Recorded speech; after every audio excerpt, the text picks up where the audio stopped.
So good evening, everybody.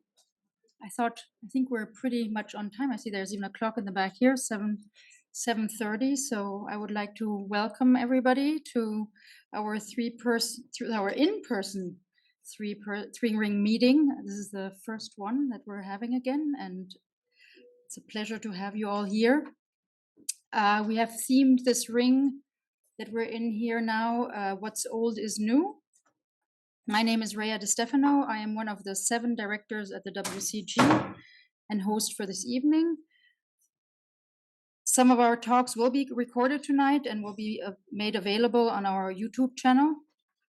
And I would like to thank our volunteers that will be summarizing the talks and which will also be posted on our website at a later time. First up, I would like to introduce Ewa Paul, right? Her talk is titled Diatomaceous Earthstones for Paper Conservation. Ewa is a private paper conservator in Northern Virginia. She graduated from Buffalo Conservation Program in 2002, was a Newcomb Conservation Fellow at the U.S. Holocaust Memorial Museum, and worked as a contract paper conservator in institutions in Europe and North America. She currently works at NARA, National Archives, as a lead paper conservator responsible for the treatment of Revolutionary War pension files.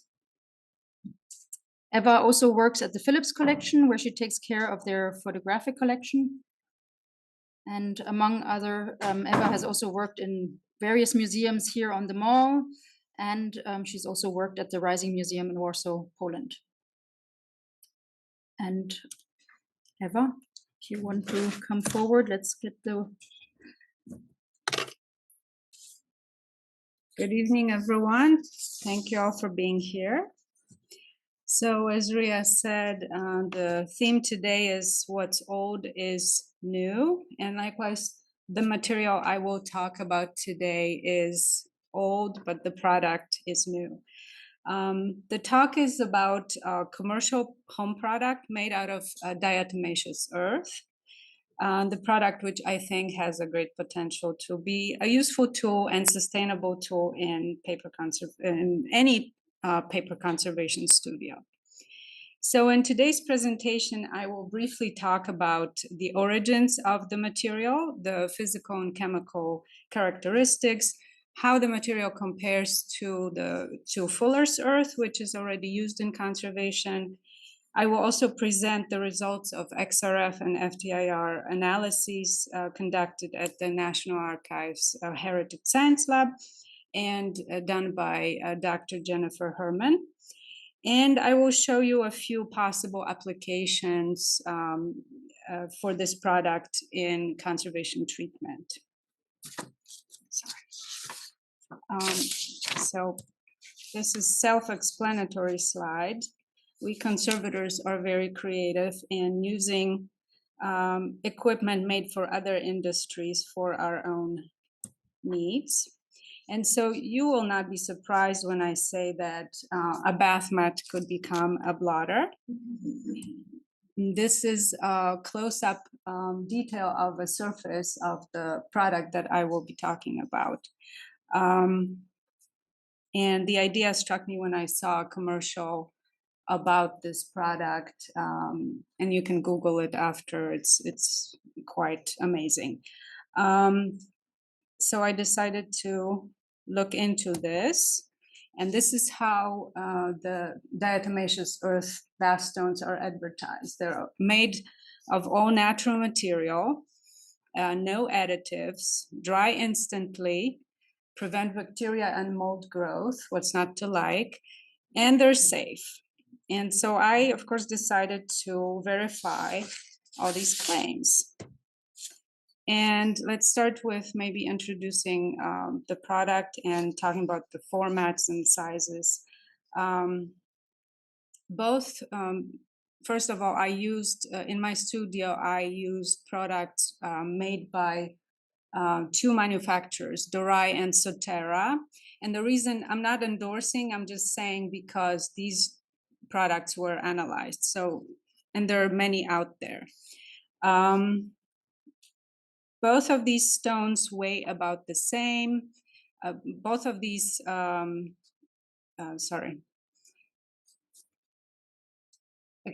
the middle stone is the one that I own and I use a lot. And both manufacturers' products are about the same. They measure 24 by 15 inches and weigh about 4 pounds. As you can see, there are other formats, and this is the coaster size, which is quite useful for pasting and using for drying tear repairs and things like that.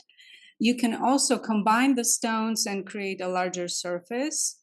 The problem is the rounded corners, and they create sort of the empty negative space in that joint area. And let's go further. Diatomaceous earth is made of diatoms. So let's talk about what diatoms are. And those are single-celled organisms first observed by Anton van Leeuwenhoek, who is known to be father of microbiology. And while I talk, I would like to play a short video so that you can enjoy the variety of sizes and shapes. And sorry, I need to turn this off.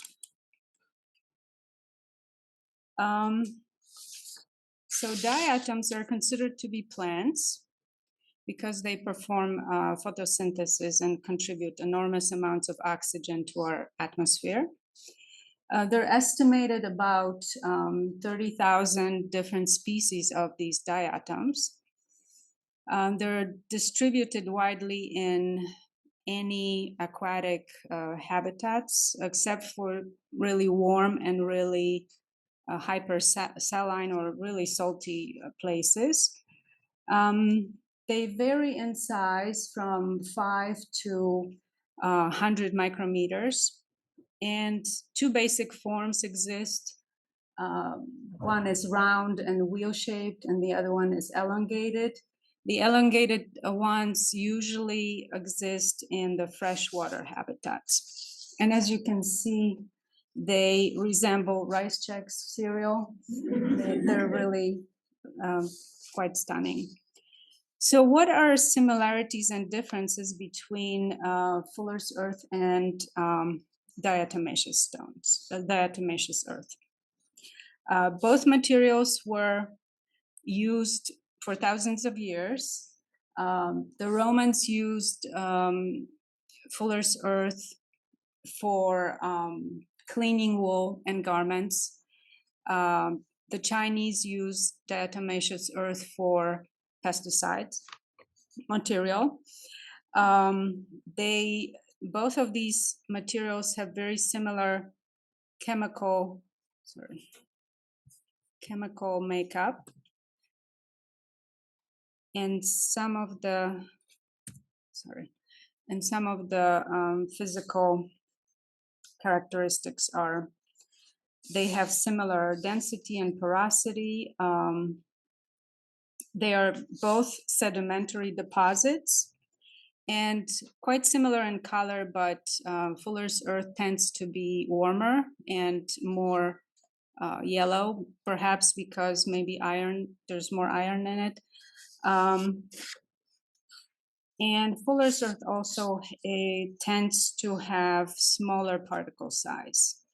What are the key differences between the two that I found is they're both, like I said, sedimentary in nature, but Fuller's earth is clay mineral.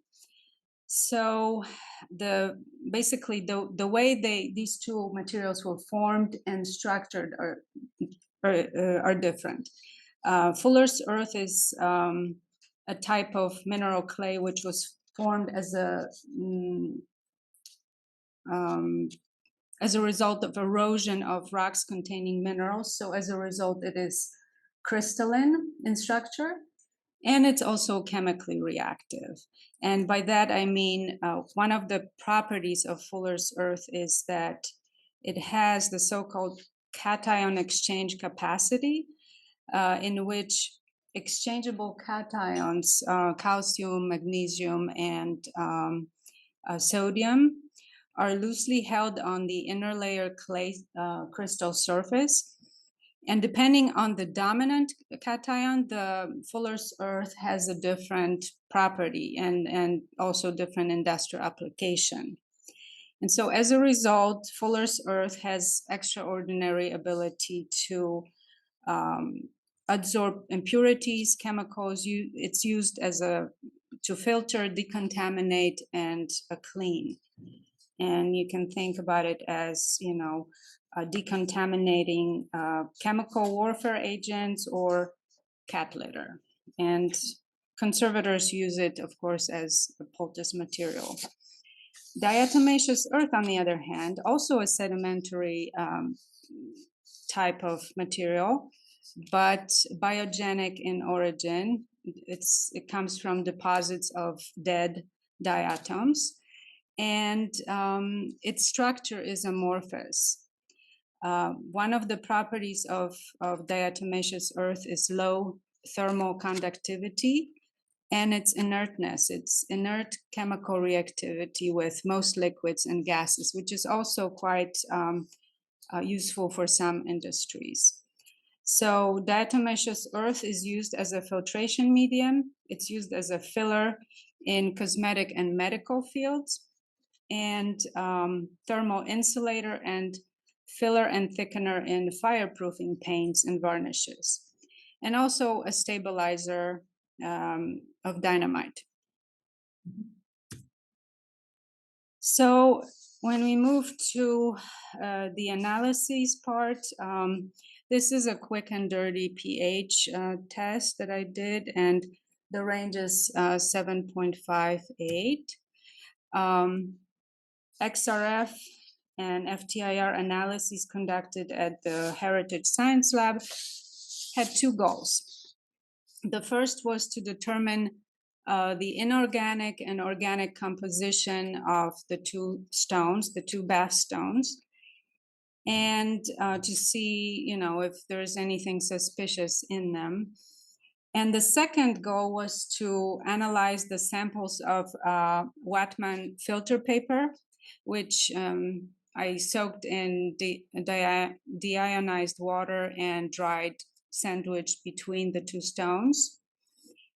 And I wanted to see basically if anything transferred from the stones to the paper during the drying process. So the two stones here were compared. Red trace is the Sotera stone, green trace is the Dorite stone, and all the elements are consistent with diatomaceous earth known compositions. Both stones are very similar elemental structure and have traces of zinc, potassium, titanium, aluminum, and strontium, along with calcium, silicon, and iron. This figure shows, this spectra show a comparison of the Wattmann paper that was dried between the stones and the known control. So the blue color is the control, and the pink and navy trace are the papers dried between the stones. And as you see, they're very similar. So no inorganic elements from diatomaceous earth stones transferred to the papers. FTIR of the two stones did not appear. These are the two green ones on the top. They did not appear to have anything suspicious in terms of organic compounds. Instead, they matched best as a mixture of silica, and compared to Fuller's earth, sodium, glass spectra, and calcium carbonate at the bottom. And in this graph, the control sample is shown in red, and the dried paper samples are shown in yellow and pink. And all the FTIR spectra basically match, indicating that no new organic substances were introduced into the filter paper samples that were dried between the stones. And there are here are some examples of possible usage of these products. And this is an etching that was dried between the stone and the felt and the stone on top. However, in this case, the etching had a plate mark, so I used the hard and soft drying surface, but I did had cases when I only used the stones without the felt, and it worked just as well. And another option, you could use it as a very absorbent surface. And this was done at the Phillips collection when this lithograph was washed and then transferred to the stones on the Hollytex and allowed to for the moisture to be absorbed by the stones. So here, to recap advantages and disadvantages. And you can see cost is definitely an advantage because you can use it over and over and over. And the blotters, as we all know, are expensive. Combination of absorbency, rigidness, and weight are a plus. There's no deformation with these stones. No concern about mold growth. They're not heavy, and all these other applications that we talked about. Disadvantages: well, it is a commercial product, so it can be discontinued or it can be altered without notice, and that's true also for other things like adhesives and so on. Relatively small size and the round corners. Conclusion: diatomaceous earth stones could be used as sustainable substitute material in drying procedures in paper conservation. Maybe could replace, in some cases, blotters. More research is needed to perhaps come up with other potential applications. XRF and FDIR analyses determined that the two diatomaceous earth bath stones that were examined are composed of inert material, and that these stones do not contain harmful additives which could transfer to paper. And this is a side note. In 19th century, diatom arrangements were very popular form of art. And there was a German microscopist, J.D. Moeller, who made business out of it. And these are examples of his slides that he created and sold to wealthy naturalists.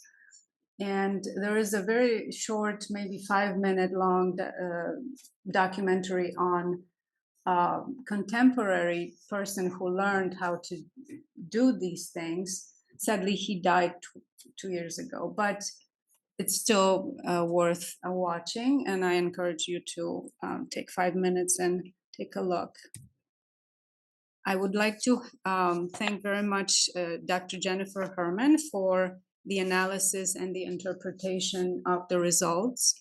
Dr. Lindsay Ockley, the director of the Heritage Science Laboratory, and my NARA supervisors, Jody Banks, Sarah Stouderman, and Allison Olson, and also my Phillips Collection colleagues, Sylvia Albro and Lily Steele, and my daughter for helping me with the presentation.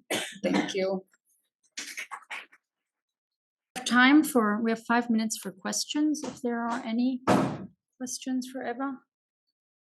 Thank you for the talk. It was very interesting. Never heard of this material before. I've never used it as a bath mat either. So But I was wondering, I also really like the idea of using it out for pasting out. Is the stone, can you wash it? Can you, Yes, you can. will it fully soak with water if You you can wash it, you can fully soak it with water and then let it dry and reuse it. That's interesting. So it's really truly like, it's like tech wipe similar, but it's Sort thicker. of like a sponge, but it has, you can come up afterwards and take a look or feel it. It's very light. It's light and it has a texture almost of a bisque ceramic. If you know, kind of porous and easily absorbs moisture. So, have you used it for washing? For blotter washing? Yeah, I was playing with it and I had strange results. So it was actually, it appeared that it was slowing down the blotter washing rather than speeding it up, which is what I expected. So I still am sort of playing with it. Thank you.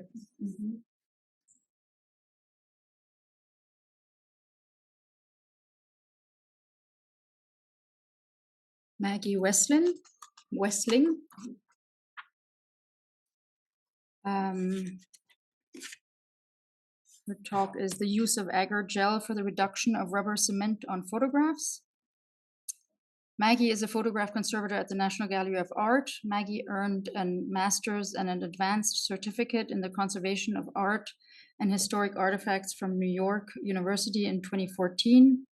She held positions at the Museum of Fine Arts, Boston, and the Smithsonian National Museum of African American History and Culture before joining the National Gallery in 2019. Maggie has published research about news and wire photographs, diazotypes, Edward Weston's platinum and palladium photographs, and the history of the collaborative workshops in photograph conservation. She is currently co-authoring and editing a chapter about the history of photograph conservation in the forthcoming publication, Significance, Use, and Conservation of Photograph and Image Collections. Let me get this started. Then you wanted presenter view. Yeah.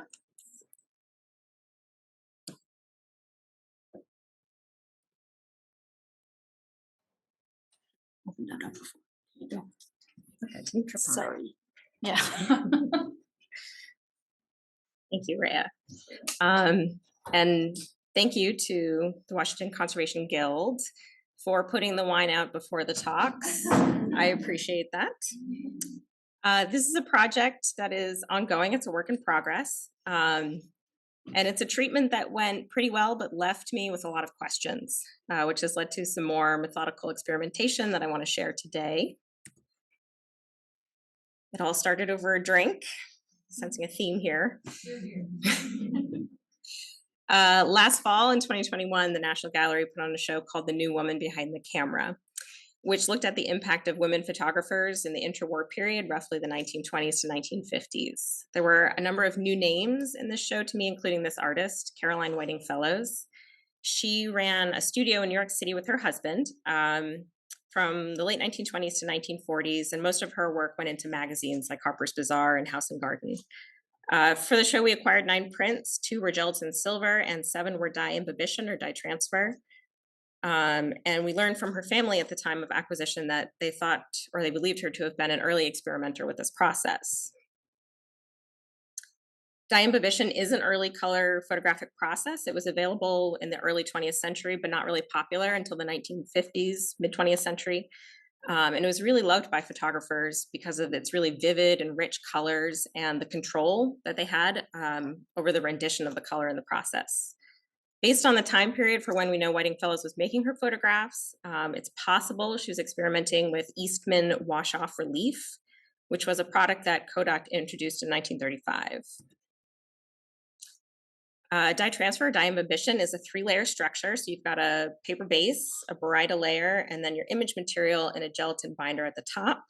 The image is built up from color separation. So you have 3 different color dye sets. Usually it's in the order of cyan on the bottom, magenta in the middle, yellow on top. And the most important thing for a conservator to care about is the fact that those dyes remain sensitive to water and solvents. So they're scary to treat. The print that we showed in the show was in very good condition. However, 3 of the dye transfer prints were had condition issues. They were mounted overall to these poor quality boards, and they had become, the adhesive was failing. They were becoming partially detached, and they were buckling off of the mounts. In addition to that, we had these residues from window mats that had fallen off. We did some analysis at the museum, and everything sort of pointed to rubber cement. It looked like it, it smelled like it acted like it, probably rubber cement. So our treatment plan for these 3 that were sort of popping off the mounts anyway was to remove them.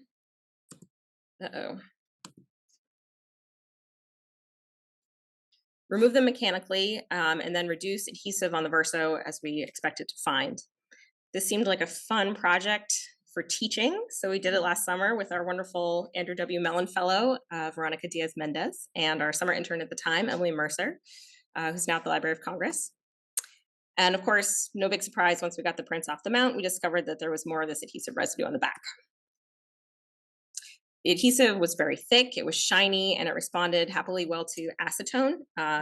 So, you know, we have a quick evaporating solvent. I wasn't too worried about it penetrating through to the support, but that was a concern. Emily and Vero, I'm not going to say we, Emily and Vero reduced the adhesive by applying the acetone with cotton swabs. I don't think they developed tendinitis, but it was a possibility. These were big prints. They were like 11 by 14.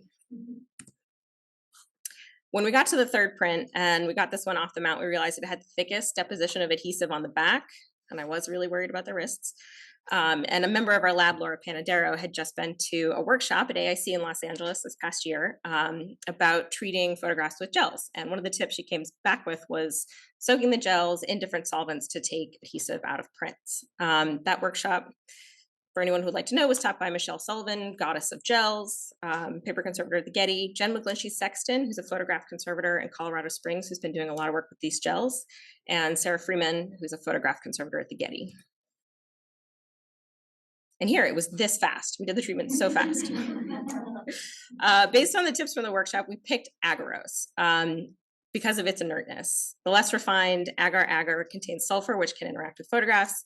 And gel and gum, you need to add, of course, calcium acetate to get it to gel. And we were worried about that also being an interacting factor. We started with a lower percent gel. We started with 4% and used this thin cast technique we learned from the workshop. And we were finding that with a combination of how much weight we're using was creating cockling in the paper. It was distorting the support. So we worked up to a higher concentration gel, about a 6%, and worked as fast as we could. This is like 2 months of treatment, like 40 seconds. The dwell times were about 20 minutes per the gel. And then at the end, it's kind of hard to see, we do an overall sheet, which was a real nuisance. That was it. It happened. Okay, so was it worth it? I thought that the method of the gels was effective at getting a lot of adhesive out without the elbow grease, for one, without roughing up the paper support at all, but there still was a fair amount of adhesive that was sunken into the paper that was left behind. And then, of course, we had this issue of the cockling that developed. So we did have to do a light humidification treatment, and this print's been in a drying stack since the summer, and it will continue to stay in the drying stack for quite a bit longer. Doing a sort of side-by-side of the gel treatment versus just doing this the old-fashioned way with the swabs, I do think the gels were more effective, even though there was still some adhesive left behind. So this is the question that it left me with, like, how far could we have pushed this treatment if I wasn't terrified about the dyes on the front of this print? So I have been working on some more methodical testing, looking at what factors of making these gels, of soaking them in the solvent, makes them as effective as they can be. And also, can we do this on the front of the photograph? Great question. So I have some practical tips to share about what I've been finding from these experiments. No one should have to make all the mistakes that I made trying to figure out how to use these. I think it's important to note that agarose is a great gel for the treatment of photographs because of its inertness, but it is wildly expensive. And the harvesting of the plant is not sustainable. It has an environmental impact. I think some of that is offset by some of the reusability factors of the gel, and I'll talk about that more in a couple more slides. We just use the microwave technique to produce these, which is super expedient. Your total time really depends on the volume that you're working with. I learned the hard way. The list of things I learned the hard way. Use a jar that's at least 10 times the volume of what you're trying to make, because in the microwave, it will bubble over and you will lose that very expensive gel. You can make nice small volumes, like 10 milliliters at a time, if you want to just test stuff. If you're doing a low concentration, like a 4%, if you're going to go something like an 8%, you just make a crust. So try at least 20 milliliters. This thin cast technique is great at making a nice uniform thin film, but it requires a little encouragement with the agarose. It doesn't really flow even at the lower concentrations. The simple way that was taught in the workshop was to pour the gel out on a Mylar sheet. I recommend a thick Mylar, put a Mylar sheet on top, put a big piece of acrylic and squish, which gives you a big puddle that's round. But if you want to maximize your space because you're trying to make an 11 by 14 sheet, we had some success making templates. So we used acrylic sheets with the laser cut box. We used Vivac, we tried Volara. All of those worked really well. So it just gives you a boundary in which to make your sheet of gel. And in the little video, what I'm actually doing is on top of the top piece of Mylar there, using a glass rod to kind of encourage the gel to flow into those corners. So for the sheets that we were casting, we were going for like 2 to 4 millimeters of thickness. And that was working pretty well. And it gave me a nice even gel. Okay, the solvent soaking. I think the most important factor is finding the right solvent or solvent mixture for what you're trying to do. And we did those tests with swabs, and I found it compared perfectly with the way the gel would behave. I tested different times of soaking. We were told that you needed to soak a gel at least 24 hours. Actually, an hour works really well. 1 hour of soaking in a solvent is plenty effective at getting adhesive out of the support you're trying to work with. What really changes with how long you soak the gel is the way the gel behaves as you use it. So the longer you soak it in the solvent, the more water you replace, the less spongy it becomes, the more rigid, hard to cut the gel is. And also maybe the less water you're going to squish out if you accidentally put a little too much weight on it when you use it. And I have kept some of these gels soaking in solvent for over a month, and they're still working really well. So they have keepability. Again, the agarose is so great because you can put it right down on the object. So I would lay my soaked piece right on, cover it with Mylar, very lightweight, like just a little piece of acrylic sometimes was enough. The point is just to have good contact. I have found that even if you have a very thin gel, there's this formation of vapor at the edge that solubilizes the adhesive and pushes it in a puddle away from where you're working. So it's quite easy to make tie lines when you're not covering your whole space, something to be aware of. And the dwell time we found, I think, depends really on the evaporation rate of the solvent or the solvent mixture that you're working with. So these reusability properties. A cast gel, if you've made a gel, you can, and you didn't do a good job making that first sheet, you can melt it, you can tear it back up, melt it back down, cast it again. I'm not going to say an infinite number of times, but many times. It's pretty forgiving in that way. Sometimes you need to add a little bit more water. What you do lose in that act is their sense of the strength of concentration. But in my experience, I've found 4%, 6%, 8%. It doesn't really matter. They're all effective at getting the adhesive out. The difference is that water content. How much water do you want to have in there? After a while of making a few different calculated batches, I thought I had a good sense of what, a 4% viscosity behaved like versus an 8, so I could guess. And they can be stored for a while. The big sheets, we would put them between sheets of Mylar, roll them up, put them in a sealed bag in the fridge, and we've kept them for months, a couple of months, which is a great time to keep. If you have small scraps, you can put them under water in the fridge and get even more time with them. Once you've gone to the solvent soaking system, I haven't yet found a way to sort of rinse the solvent free to make the gel recastable. And I think this is unfortunate. And if someone could figure that out, it would be incredible. It doesn't seem like you can get the solvent out of the network, and it sort of ruins it. It can't be recast after that.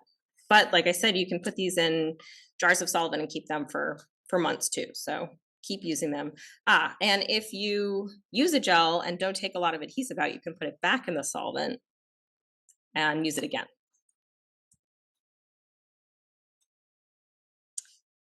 So I've had some pretty good results in the back, but still working on how to get as much as possible out of the paper support. But what about the front of the photograph? And I think this is a trickier question. So I have some samples of some aged rubber cement on the front of photographs on gelatin surfaces. You can see it's just colored, so it's been aged. This little area highlighted in the box, I took a gel of an unknown concentration, soaked it for an hour in an acetone ethanol mixture, 1 minute on the front of the photograph, and I had spectacular results. Came off beautifully. None of the solvent went into the front of the photograph or the gelatin or any further than that. It really worked excellently. I think because this adhesive was sitting very superficial to the surface, and it hadn't penetrated down to the gelatin or further. Experiments that I've done with some more degraded versions of this, the state of the gelatin, the condition of the gelatin is really critical. Gelatin that's been aged more, maybe that was hardened or ferrotyped, is much more susceptible to soaking in solvent. And instead of getting your adhesive out into your gel, it moves out into your photograph, which is unfortunate. So I have not yet found a great way to work with more degraded versions of gelatin. It's something to keep looking at, but I would caution anyone trying this on the front to be wary of that condition issue. And that's it. Thank you, everybody. And thank you to all my wonderful colleagues who helped.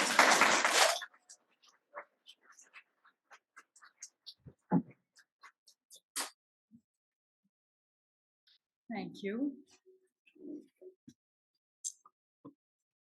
Is there any questions? Let's maybe.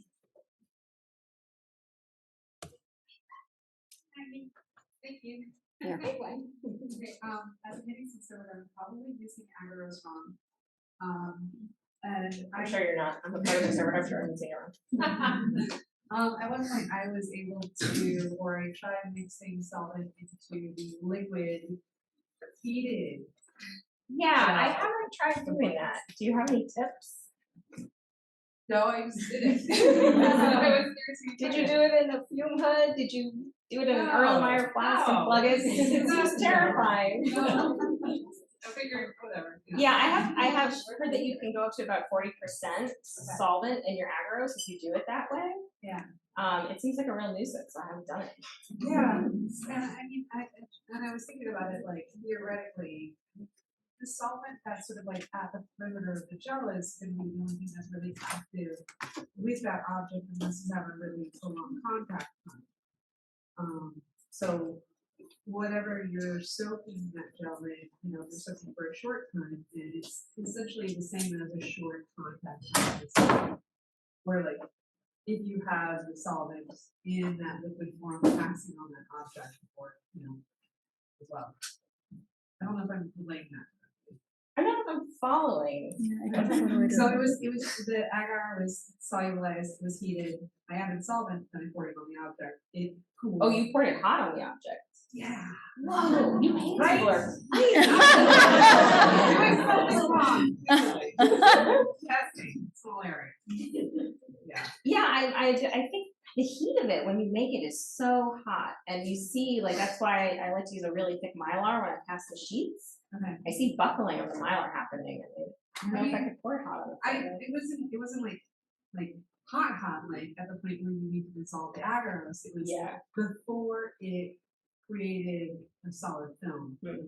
So if I remember correctly, and please correct me if I'm wrong, because it's been months since I've done that, it was around 100 degrees Fahrenheit when they actually created that like firmer film.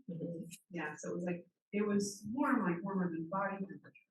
And that's when I like poured in a small area of fire.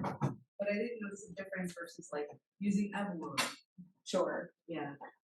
I think it's been done with paper objects, the going straight from a warmer state in the cooling state. Again, you know, we're working with these layered structures with photographs and responsive, moisture responsive systems like gelatin. I don't know. Did you pour it on? Sorry? It's worth considering. Yeah. Whether it could work with a photo. Okay. It's a lot of work to make these, to make the sheets. It's a real nuisance. Definitely. Thank you. Thank you.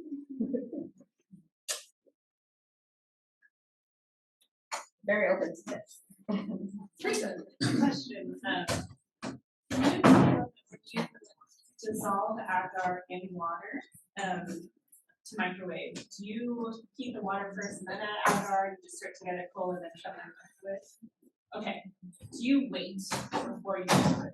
I haven't soaked it, like, you know, if you're gonna make pasting or soak pasting. So I No. haven't tried the Agar, but I have tried the Gelatin, like sprinkling it on the surface of the water, letting it sit 10 minutes, and then microwaving it.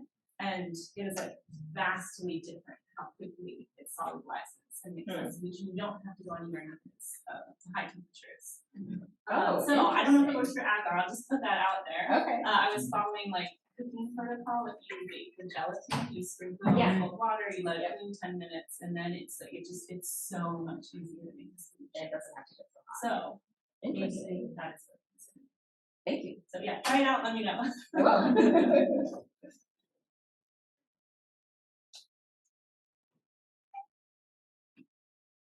It's interesting to hear also that you were able to keep it, store it. For a pretty long time. I know. Yeah. 'Cause And pre-cooking it, that was just revolutionary. Now, because I know with the gelin gum, for example, that I have had trouble keeping that for a longer period, even with ethanol between Mylar or in the bag. I mean, it didn't, you know, there was a limit. I mean, it was like a few weeks and then. Very interesting. Thank you.